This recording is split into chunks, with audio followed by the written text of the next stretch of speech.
Hi there, I'm Peter Millard and this is 10 Minute Workshop, where 10 minutes of the workshop is never 10 minutes wasted.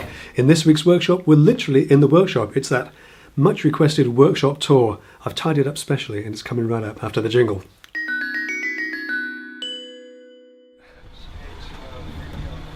One of the things that comes up fairly regularly when people ask me about a shop tour, most planters by the way, is why I put up with such a small space. I mean, there must be bigger spaces available, and to be honest,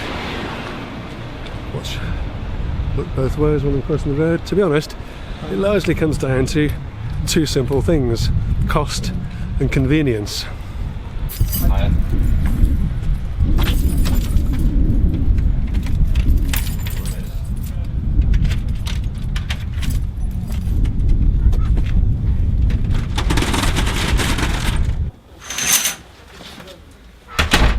Yeah, I'm at work already. So we've established, I hope, that it's, the workspace is certainly convenient. It's not huge, but it's probably not that small either, because you mostly only get to see one half of it. In fact, we'll go back and we'll start the shop tour in the other room. So the total workshop is actually 2 rooms. It's about 16.5 feet wide, just over 5 meters, and it's just about dead on 20 feet long, 6.1 meters. And you know, as spaces go, it's pretty amazing, incredibly convenient for me, as you've seen. It is cheap for London. We'll come back to that later. And it's arranged as 2 rooms. You know, one room as a workspace, and this one is mostly as storage. We'll start by the front door. We've got sheet goods storage immediately in by the door. They're just scrappy little bits and pieces of offcuts. Up the top we've got all kinds of other stuff just sort of stashed. Along here we've got more sheet goods, offcuts and whatnot. On this side there's tiling and decorating and painting stuff. Paint storage over there. We've got stains and varnishes and things, general sort of cleaning goods, vaguely electrically type stuff up there, hardware and handles and bits and pieces like that. Up the top there I got my guide rails stored. It's not the best of ways to do it, I know, but there we are. You know, it is what it is. At the end there it's all just sort of empty boxes, dumping grounds and unfinished or indeed unstarted symphonies. We've got more sort of paint storage up here, Farrow and Ball, very popular set of colours. Also bloody bicycles, they came in here temporarily about 15 years ago. Yeah, apparently you can't take a wet bicycle through a house.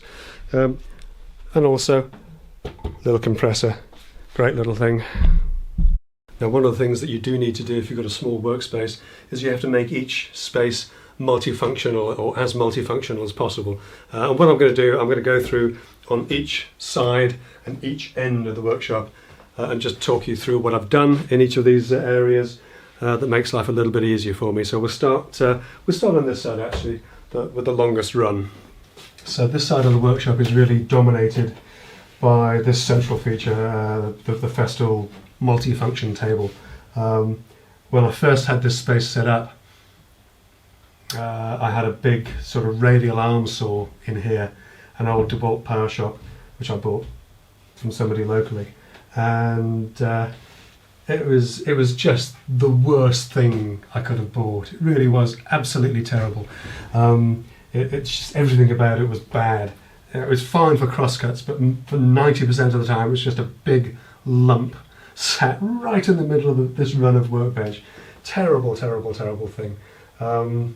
Dust collection was awful on it, horrible for ripping, just dreadful. Anyway, I got rid of that. I actually gave that away to somebody. I just couldn't bear to take money for it. And I bought this. These are staggeringly expensive for what they are now. They weren't cheap back then, but I bought this, managed to find one used.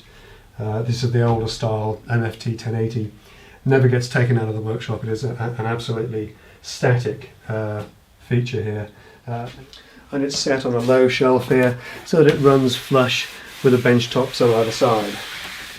And because this is central, of course, it means that with the bench clear, and it isn't always this clear, I have tidied up, It means you can get pretty much a 9.5, 10-foot cut on either side. Now I don't need to do that very often, but occasionally you bring in a 5 metre 4.8 length of timber, and you need to get a decent amount cut off it.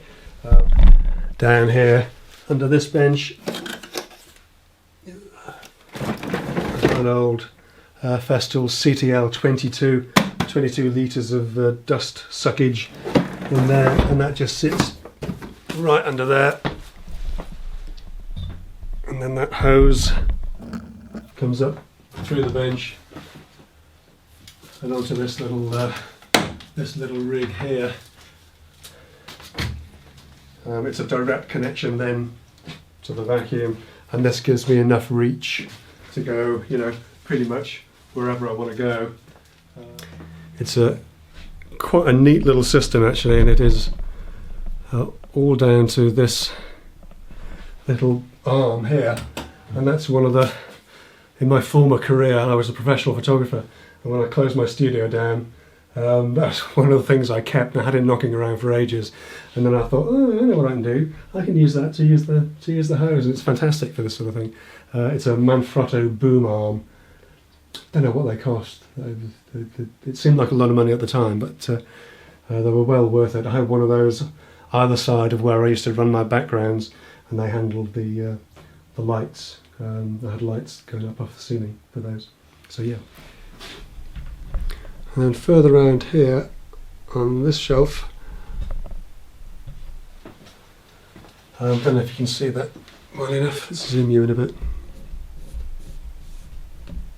All my little 1/4-inch router cutters are just drilled into the end of a shelf like this, so that they're really readily accessible. I've got a couple of homemade air scrubbers, air cleaners. When I'm not doing a video, they run constantly just to get the air, get the sort of as much of the fine dust out of the way as possible. As you can probably hear from my voice, they haven't been running for a little while, so let's get those on. Shelf above the NFT. It's just got sort of little everyday clamps and things in it, just general stuff that I use all the time. Again, I quite like the whole drilling a hole into the end of the edge of a shelf to put things in, whether it's clamps or drill bits or occasional countersink bits or whatever else. And of course, little combi squares, sliding squares, engineer's squares, and all the other squares, gauges and so on in here. We come to a bit of a sort of dumping ground really in many ways. Lost my oldest saw died last week, so I've got another one of those to talk about before too long. But the track saws, I have two. I have one that stays in the workshop and one that goes out with me. They're both here at the minute, but one of them is always out. Charging station here for regular batteries. Other stuff down here, little pots of glue, pencils. Yeah, so screw collection up here. I use Spax screws. And the other sort of odd specialist ones like tongue tight, lost tight, and that sort of thing. I've wasted far too many hours of my life using cheap screws that the ends don't take a bit or they snap off or whatever else. Life's too short for that. I'm just not doing that stuff again. So now we're going to come around to this end wall a bit. On top of it, rather largely, it looks a bit of a mess. It is terribly organised, kind of. So up here, these were originally I put these in originally as drying racks for, when I paint doors or whatever else. They've become just sort of general shelves, so bits and pieces of paint trays or whatever. They are a particularly good size for paint trays. And the other thing I've got down here, I've got glues and stuff over here, and chargers for the non-Festool stuff. These are mostly just kind of shop tools. They don't. The drills come out and about with me, but I work on the sort of principle that if they're out, they'll get used. Whereas if I put them away, it's going to be too much effort to get to them. is the basic principle. So and it does seem to work. The regularly used sanders are all there. The shop kind of drills and drivers are all there. Little hand planes, again, don't use them much, but you know, if I put them away, I'd find some other way of doing it. I'd sand stuff flat or whatever. Again, the little heavier duty nail gun and the stapler. Again, one of the reasons I'm using that little stapler so much is that it's out and it's available. Tape measures, love my tape measures. I have the full set. These are old.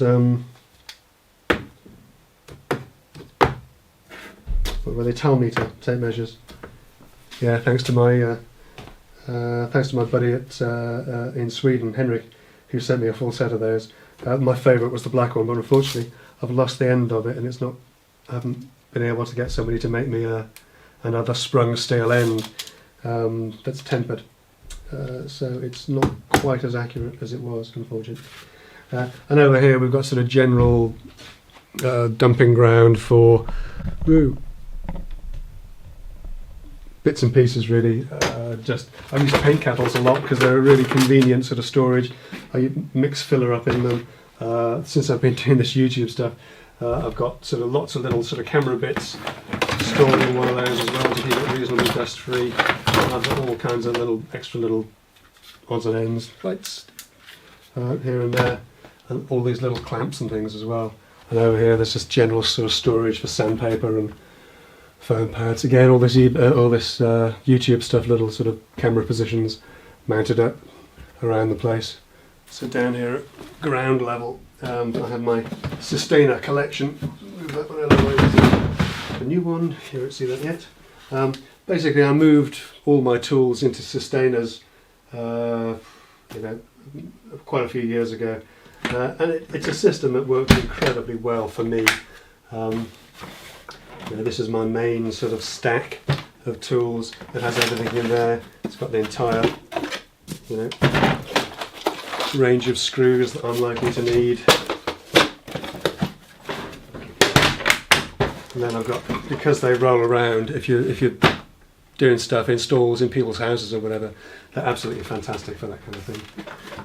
And again, all of these, the tools just go in these. Really, I don't use the inserts because they just waste too much space. These are great. So now we're round to this side of the workshop, opposite from the Festool MFT multifunction table side. This is kind of a multifunction bench on this side, and we'll come to that in a bit. But there's the little table saw. It's a tiny little thing. It was very cheap, very basic, from Axminster, I think. I bought it when it was on a special one time just before Christmas. It doesn't get a lot of use, to be honest. Very narrow rips in thin stock, and cutting wedges. Good for cutting wedges. That's all I use it for. Everything else is done with a track saw.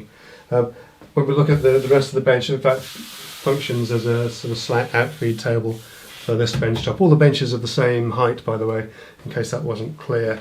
They have settled a little bit over time, so I might need to chop them up when I change the bench tops, as I'm planning to do. But in this one, we'll talk about this a little bit more. I actually have my router in this. If you've seen any of the other videos, I'm just going to take you down. Oops. The journey beneath the bench. So that's what I've got slung under there. It's an old Triton router. It's just in an 18mm bench top with a couple of extra layers beneath it.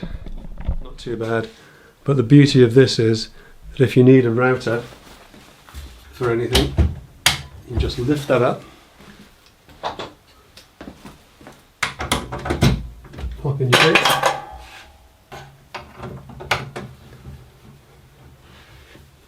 tighten them up, bring the fence in, put the clamps into the slots in the bench. Plug the router into your NVR, your NVR into your socket, trailing socket, your dust collection,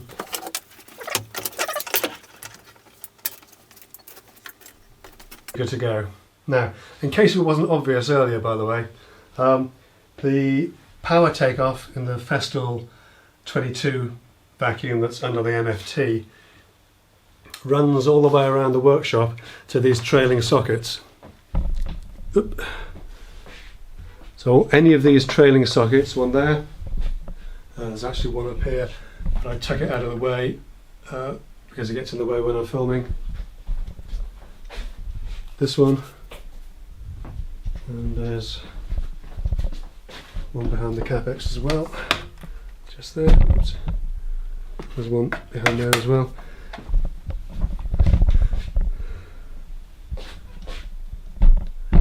So basically anything plugged into those sockets will start the vacuum that's attached to this hose, and that hose will reach pretty much any corner that I'm likely to use.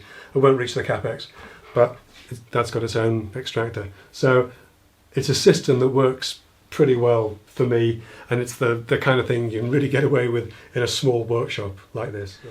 And of course, when you decide that you've finished with the router and you're all done, it's a minute's work to put it away.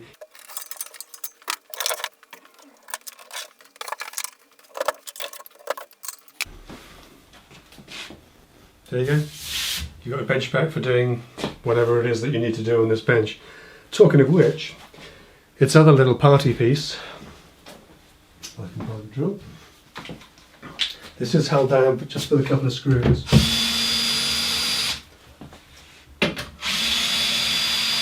And as you can probably tell, I did have originally another small router in here, which did sterling service for quite a few years. But this centre section lifts off. I've got all kinds of bits and pieces stored in here. Extra colour boards.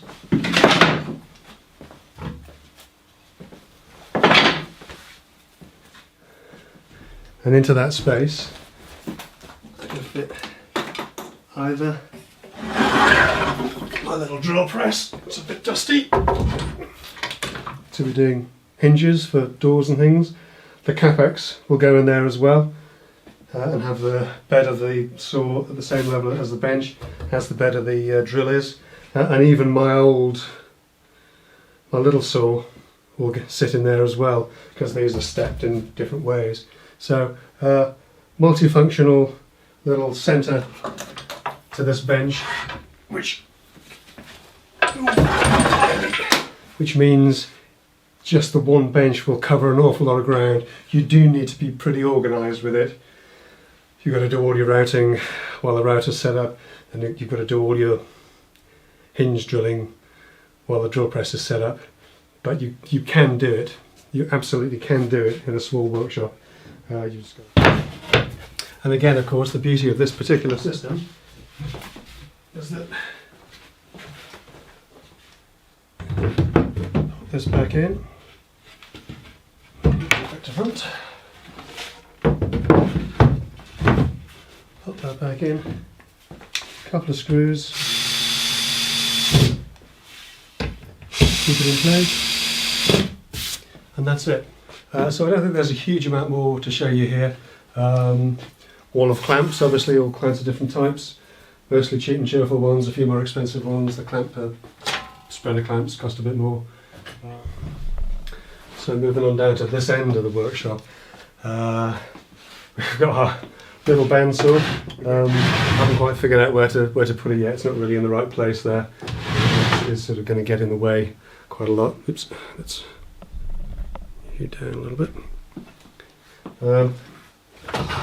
Festool capex at the end here. Great chop saw. Dust collection isn't very good on it at the moment. I took it out to do a job where I was doing some skirting boards for somebody, and managed to break the little rubber gator connector thing. I need a new clip. I haven't managed to find one yet. But again, most of the time I'm not doing sort of long cuts with that. It tends to be little short things, so it works out really well here. If I need to do long stuff, then I think you might have seen me in one of the videos. I put it on top of the MFT and do them there. This is my original Festool MIDI, first one I ever bought in 2006. Still going strong, a few broken bits on the front. It's slightly brittle plastic on these. It's probably lasted longer than it would have done otherwise, mostly because it only just stays indoors now, dedicated to